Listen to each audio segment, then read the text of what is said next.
বাজারে কাঁচা আম শেষ হওয়ার আগেই আমসত্ত্ব বাড়িয়ে বছর ধরে খেতে পারবেন। আজকে আপনাদেরকে আমি ঠিক রাস্তায় যেভাবে কাঁচা আমের শক্ত পাওয়া যায়, দেখতে খুব সুন্দর চকচক মনে হয় না, সেই রেসিপিতে আমসত্ত্বটি করে দেখাবো।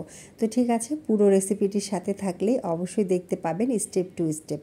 তো তার জন্য আমি এখানে কাঁচা আম নিয়ে নিয়েছি। আসলে আমি আমগুলো দুদিন আগেই কিনে রেখেছিলাম, তাই আমগুলোর মধ্যে একটু কালার চলে আসছে, এই জন্যই আর করার কিছু নেই, সেগুলো দিয়ে আমি ট্রাই করে দেখাচ্ছি। তো এই যে কাঁচা আমি এগুলো জাস্ট ফ্রিজে রেখেছিলাম, একটু হলুদ কালার চলে আসছে।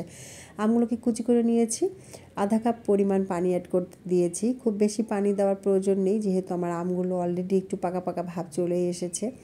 আমগুলোকে আমি সিদ্ধ করে নিয়েছি প্রায় 5 থেকে 6 মিনিটের মতো। এখন এগুলোকে আমি ব্লেন্ডার করে নেব, যেন কোনো দানা বা লাঞ্চ কোনোটাই না থাকে।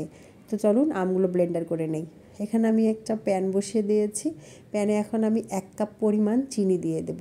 আমি এখানে একটা ক্যারামেল তৈরি করব, তাই জন্য অবশ্যই জালটাকে মিডিয়াম টু লো আঁচে রেখে দেব। চিনিটা ঠিক যখন এমন পানি পানি হয়ে আসবে, মানে চিনির যে শিরাটা ছেড়ে আসবে, যেন কোনো দানা বা লাঞ্চ না থাকে, খুব ভালোভাবে নাড়তে হবে। আর অবশ্যই এই কাজটি চুলোর জালটা কমিয়েই করতে হবে, তা না হলে কিন্তু চিনিটা পুড়ে গেলে আমসত্ত্বটা খেতে দিতে লাগবে।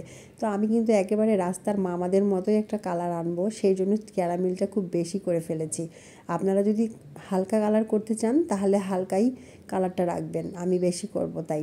এখানে লবণ দিয়ে দিলাম, হলুদের গুঁড়া, মরিচের গুঁড়া দিয়ে দেব, বিট লবণ দিয়ে দেব, আমি এখানে আপনার গোলমরিচের গুঁড়া, সবগুলো উপকরণ দিয়ে পরে আমি আবারও সামান্য চিনি অ্যাড করলাম, সামান্য জিরার গুঁড়া দিয়ে এগুলোকে খুব ভালোভাবে নেড়ে চেবো। এখন শুধু এটা নাড়ানাড়ির কাজ, আর কোনো কাজ নাই। চুলায় যেন পাশেই থাকে এই কাজটি করার চেষ্টা করবেন, যেন আমসত্ত্বটা লেগে না যায়। তারপর যখন আমগুলো আপনার প্যান থেকে এভাবে ছেড়ে ছেড়ে আসবে, একদম একটা আঠালো আর ঘনত্ব হয়ে যাবে, তখনই এটাকে চুলা থেকে নামিয়ে নেব। ঠিক এমন একটু গাঢ় রাখার চেষ্টা করবেন। তারপর আমি এখানে যেই প্যানের আমগুলোকে শুকাতে দেব, সেখানে আমি সামান্য তেল দিয়ে চারপাশে ব্রাশ করে নিয়েছি। আপনারা চাইলে এটা কুলাতেও দিতে পারেন, তবে আমি অল্প করে করেছি, তাই এখানে একটা প্লেটের মধ্যেই দিব। এই দেখুন কালারটা একদম কি সুন্দর হয়েছে না? ঠিক রাস্তায় যে মামারা আমসত্ত্ব বিক্রি করে তাদের মতোই কিন্তু কালারটা হয়েছে। এখন আমি চারপাশ খুব ভালো করে ছড়িয়ে দিয়ে তারপর এটাকে আমি রোদে দিয়ে দেব। এই দেখুন কমপ্লিট হয়ে গেছে। আমি এটা কিন্তু 2 দিন থেকে রোদে শুকাবো। তো আপনারা যদি করে তখন যদি আপনাদের বৃষ্টি আসে, তখন আপনারা অবশ্যই এটা চুলাতে দিতে পারবেন হালকা আছে। তো আমি রোদে দিয়ে দিলাম। এই দেখুন আমার বারান্দায় অলরেডি রোদ চলে এসেছে। আমি 2 দিন পুরো এটাকে শুকিয়ে নেব খুব ভালো করে, কারণ এটা আমি রেখে দেব কিছুদিন।